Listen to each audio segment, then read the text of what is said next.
Selamat malam penonton. Pembawa acara kalian hari ini adalah saya, Aditya Waksesa.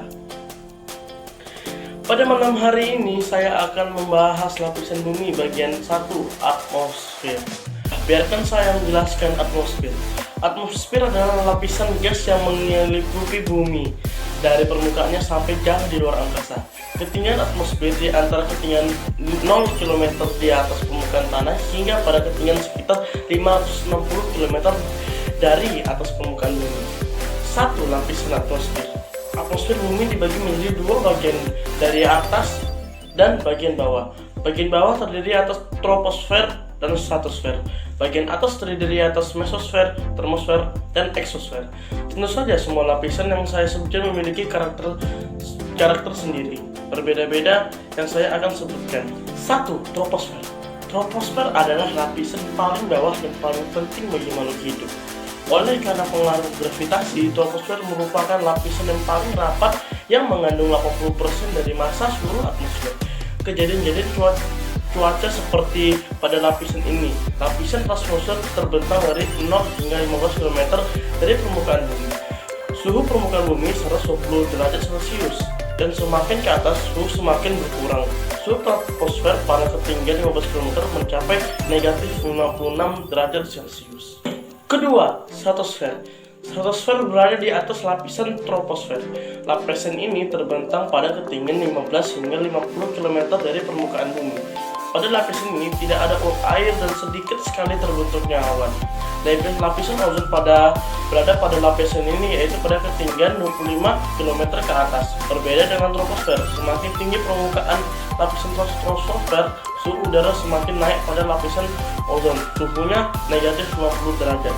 Sedangkan pada lapisan paling atas suhunya negatif 2,5 derajat Celcius. Lapisan ozon menyerap radiasi sinar UV yang berbahaya bagi manusia. 3. Mesosfer. Lapisan ini berada pada ketinggian 50 sampai dengan 80 km. Lapisan paling atas memiliki suhu paling rendah, yaitu negatif 87 derajat Celcius. Ada kalanya fenomena meteor dapat disaksikan.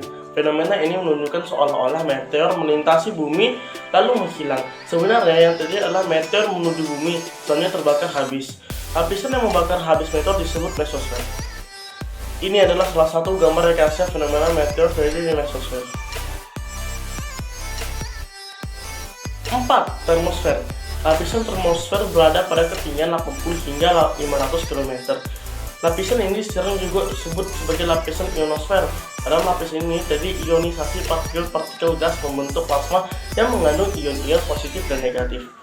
Lapisan ionosfer menyerap radiasi sinar X yang berbahaya. Suhu lapisan terendah mencapai negatif 82 derajat Celcius, sedangkan pada ketinggian paling atas mencapai 726 derajat Celcius. Pada malam hari, siaran radio dari kota lain akan terdengar lebih jelas. Hal ini disebabkan adanya lapisan ionosfer. Pada siang hari, energi matahari mengenai partikel yang mengakibatkan partikel menyerap gelombang radio pada frekuensi AM. Pada malam hari, gelombang radio dipantulkan ionosfer sehingga dapat terpencar dengan jarak lebih jauh. Salah satu contoh gambar terjadi pemantulan gelombang radio di mesosfer sebagai berikut. 5. Eksosfer. Lapisan eksosfer berada di atas ketinggian 500 km. Suhu lapisan ini sekitar 727 Celcius. Lapisan ini bukan batas dengan luar angkasa. Tekanan udara. Salah satu fenomena menarik yang terdapat di eksosfer yaitu tekanan udara. Angin sepoi-sepoi yang kalian rasakan bukan salah satu bukti adanya tekanan udara di sekitar kalian.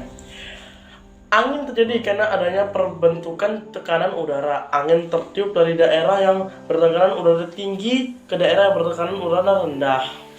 Tekanan udara dipengaruhi oleh ketinggian tempat. Makin tinggi suatu tempat dari permukaan bumi, tekanan udaranya makin kecil. Karena jumlah molekul gas yang ada di atasnya berkurang, dengan kata lain, tekanan udara akan menurun pada daerah yang lebih tinggi. Tekanan udara terbesar adalah tekanan di permukaan bumi. Coba praktikin gambar ini.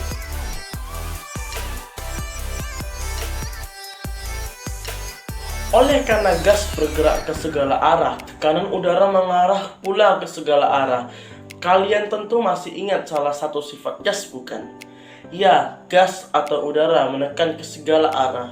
Besar tekanan udara di suatu tempat diukur menggunakan barometer dan manometer.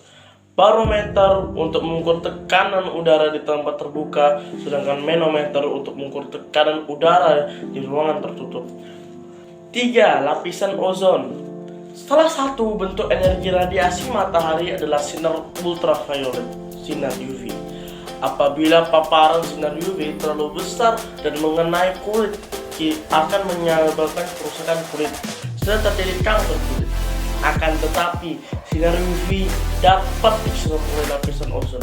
Lapisan ozon terdapat pada stratosfer. Ozon tersusun atas oksigen sebagai bahan dasar. Suatu molekul ozon memiliki 3 atom oksigen yang berdekatan. Kandungan ozon di lapisan stratosfer sangat tinggi sehingga melindungi bumi. Jumlah ozon di atmosfer selalu berubah. Hal ini dipengaruhi adanya gas lain yang bersinggungan dengan ozon. Salah satu gas yang dapat merusak lapisan ozon adalah gas chlorofluorocarbon atau bisa dipanggil CFC. Klorin yang merupakan gas CFC mampu memecah molekul ozon di atmosfer. Gas CFC berasal dari lemari es, air conditioner, dan parfum. Ketika CFC di atmosfer, sinar UV memisahkan atom klorin dari molekul CFC. Atom klorin yang bebas akan mendekati dan memecah molekul ozon. Satu atom oksigen berdekatan dengan klorin dan sisanya membentuk oksigen. Adapun hasilnya sebagai berikut. Peristiwa tersebut berlangsung terus-menerus saat klorin di atmosfer, klorin oksigen tidak dapat menyerap radiasi matahari. Akibat lapisan ozon akan berlubang sehingga sinar UV mudah masuk ke bumi. Demikian penjelasan pada bagian pertama ini. Sampai jumpa lagi pada pertemuan selanjutnya.